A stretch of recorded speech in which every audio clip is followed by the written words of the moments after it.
Good afternoon. Good afternoon. Yes, you've funded this very informative book about Spanish legal property information, but it's also got quite a bit more interesting and informative information for people as far as legal things are concerned, hasn't it? Yes. Well, the title of the book is Spanish legal property information, but have other subjects like inheritance tax, wills, why you need to appoint a fiscal representative in Spain when you're non-resident. Simple things like, for example, bank accounts, what are the difference between non-resident bank accounts and resident bank accounts. Yeah. It's a general, very general information that actually any foreigner will need when they are getting involved with the Spanish territory. Now, you yourself, you're from, as we said, Perez Legal Company in Almeria, in Marbella, and you specialise, amongst other things, in non-resident taxation. But there's all legal services that you deal with as a company and yourself as well, don't you? Yes. Well, I've got 17 years of experience with foreigners living in Costa del Sol, travelling backwards and forwards. And I specialise in non-resident taxation because I really like the field. There is a lot of lack of information in this field as well. And that's one of the reasons why I wanted to launch this package about inheritance services, which is not really many information around. Yeah, and something I should mention, I'm going to ask you all about inheritance tax in a minute, because it's something that people get confused about. They think they know something about it, they ask the wrong people, and then they get the wrong information. And if you don't know what you're doing, it can cause a lot of heartache and cost you a lot of money, can't it? Yes, exactly. Yeah. Inheritance taxes, inheritance procedures is about planning ahead. And actually, when you plan ahead, you can end up saving up to 30,000 euros, and it's a lot of money. A heck of a lot of money. So, as I said before, there are a lot of lack of information, especially in this field. And if people start planning as soon as possible, they really can save travel, expenses, and time consuming. I suppose we should say what is subject to inheritance tax? Well, if you are non-resident in Spain, your Spanish property will be certainly subject to inheritance tax. So you need to plan really as soon as possible. Make a Spanish will save your inheritors a lot of time, travel and expenses. Foreign property owners all over Spain are getting the impression that the inheritance tax is being done away with, but actually this is not true. There are certain exemptions and reductions that are coming into effect, but this only applies to residents, not to non-residents. The law of inheritance and donations are the one that applies to non-residents, and it does apply to gift and inheritance, even among family members. Ah, right. Okay. And, of course, a lot of people, I mean, it's important in any country, but, of course, they'll be asking, why is it important to have a Spanish will? Yeah, well, there are main factors why you should have a Spanish will. Firstly, if you have a Spanish will as a foreigner in Spain, you don't need to follow the law of compulsory heirs, in which your estate needs to be or has to be distributed in three third parts. You have to make sure you've got a Spanish will and also a will in your original country. Which, in order to avoid any complications and any confusion, any misunderstanding. Having a Spanish will in place will avoid your inheritors a lot of travel and expenses as well. There are three different situations that a foreigner can encounter with regards to a Spanish will. The first one would be if the deceased person has a Spanish will. It will be, as I said, the easiest process for the inheritors. A list of documentations need to be gathered, which the inheritors will need to appoint a legal representative in order to put all this list of documents together. Second situation would be that the deceased person, hasn't got a Spanish will, but has an English will or a European will of the original country. If that is the case, grant of probate need to be assessed, need to be requested. And then the third option would be that there is no will at all. There's no Spanish will, there's no any will from the original country. And if that is the case, the inheritors will have to start a legal process in the Spanish court in which they have to prove that they are the legitimate inheritors. And actually this is a lot of time consuming because the legal process can take up to 3-4 years. Goodness, yes. And it's expensive procedure as well. So I suppose that's the process in Spain for inheritors, that they need to have this will. Yes, well, it will is all the process. If you really want to care about your inheritors, you need to have a Spanish will. Having a Spanish will in place, which is also very confusing and many people misunderstand, it doesn't mean that you don't have to pay a Spanish inheritance tax. You still have to, but the process will be much easier. Okay, so can inheritance tax be avoided or minimised? Well, there are different ways of minimising legally the inheritance tax, depending on the total value of the estate of the deceased person. For example, I was going to 3 different processes that it can be legally put in place. If the deceased person is resident and the inheritors are residents, they have owned the property for 3 years, and also the inheritors are resident.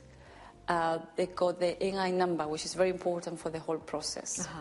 And they are officially registered in the town hall, which we call it the patron. They can apply for the 95% reduction in Andalusia, which will be applicable for them.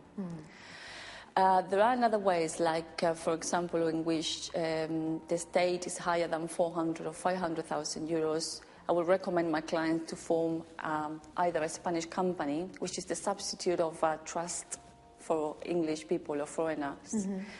Because in Spain, the trust, it doesn't exist. Trustees, figure as it is, it doesn't exist. But instead of that, we got the same, very similar figure, which is a Spanish company, which can be like a family formation company, in which all the members of the family are the directors of the company, and if one of them die, just reorganizing the boarding of directors can be, can minimize the inheritance tax. Another possibility is the deceased person maybe had an offshore company or a tax haven company, and in which no transaction happened in Spain, and then they just again reorganize the shareholdings of the company, and that's another way of minimizing inheritance tax. Obviously, not many people can become resident for tax purposes in their country of origin, and as well the inheritors, for different reasons, maybe because they don't even live in Spain, they can become residents. But there are different ways of minimizing the tax liability, as I said before, if you plan ahead. If you plan ahead and get the information. Yes. And what is the inheritance tax for non-residents? The inheritance tax for non-residents starts with 7.65% up to 34%. Up to 34%. Depending on the value of the whole estate of the deceased person. The percentage will be applicable not only to the property, which needs to be valued, but also to all the personal effects of the deceased person. If they got a car, stocks and shares, life insurance. So the legal representative will need to prepare a list of all these assets of the whole estate, and also a declaration of value of all these estates. Spanish government protects very much the family. So if the deceased person is leaving the estate to the surviving spouse or the children, there is an allowance of 16,000 euros for each inheritor, which is not a lot, but it helps for the tax declaration and calculation. And because when the estate is left to a non-relative, it can go up to 81%. My goodness. Yes, it can be much higher when the estate is left to a non-relative. So, as I said, the maximum is 34%, start with 7%, but there are certain things that will be also deductible for the inheritance tax calculation, like, for example, the cost of burial, if the person has been ill, or the medical treatments, bills. Another thing that will help a lot is if the property has a mortgage registered in the land registry office, the total amount of the mortgage owed to the bank by the date of the death of the person will also be deductible for the inheritance tax calculation. Ah, right. Okay. So obviously, every person and every situation needs to be studied and need to be because it's all different, calculated. Because it? exactly, every person has a different situation. Exactly the same as the inheritors, the legitimate inheritors. They will be here, they will not be here, they will remain non-resident by that time, when the time it happens. So as I said, everything needs to be planned according to every person. And if somebody's watching today and they're sort of wanting to find out a bit more about inheritance tax, how can you yourselves help foreigners affected by inheritance tax? Well, the first thing I would do is sit down with the person and go through their personal situation. As I said, if I've got, for example, a couple in front of me that they are residing in Spain, they're retired, and they're not thinking in getting back to England, for example, I would say to them that they should be registered in Spain for tax purposes, which it doesn't mean they have to pay taxes in Spain if they are pensioners, which is a different concept. Also, it's very confusing and people don't understand. Be registered in a tax office, it doesn't mean you have to pay taxes. But it's like, for example, in England, you got like a UK domicile for notification purposes, which is a similar process here in Spain. So if you are registered in a tax office for at least a couple of years, you are retired here in Spain, you got your own property, you got maybe other assets, you got cars, or you got another things that can be valued altogether. You have also to be registered in the town hall, empadronamiento, because we need to provide a certificate from the padrón as well, from the local town hall, which the property belongs to. And also, not only registered in the tax office and in the town hall, but if they also have owned the property for 3 years, at least 3 years, most of it, can be saved. They can save up to 95% of the inheritance tax. As I said again, it will depend very much on every personal situation, but if they are not planning of getting back to the original country and they are living in Spain, the best way to go is become resident for tax purposes, get registered in the town hall, and then apply for the exemption when the time happened. The surviving spouse and the inheritance can minimize a lot of money. It can be up to 30,000 euros. Which is a significant it's amount a big of money. bill. Yeah, a very big bill. Yes. Well, thank you very much, Raquel. Now, this book club is downloadable. It's free. Yes. But if somebody doesn't have access to a computer, whereabouts could they pick up this useful book? Well, they can call our offices, which number is 952-83-3169, and I can send them by post hard copy upon request. It's not a problem. Okay. I can send hard copies. Okay, that's wonderful. Thank you very much. Anything else you'd like to add? Well, I would like to say that get informed about inheritance tax because you can find yourself in a big travel if you haven't planned ahead, and do believe me, you can save a lot of money if you really have things in order.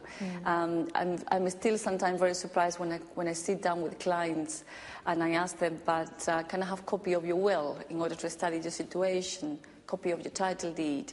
You will be surprised how many they don't even know whether they've got a will or not. Yeah. I think I don't remember. Did I sign a will? Please be aware of your personal situation because it's a moment that always will arrive. I mean, there's something we cannot avoid. Yeah. You know, obviously it's not a nice subject to talk about, but it will arrive. And if you can save your surviving spouse and your children a lot of travels and expenses when they are not necessary, it will be very good and very advantageous. They will be very grateful.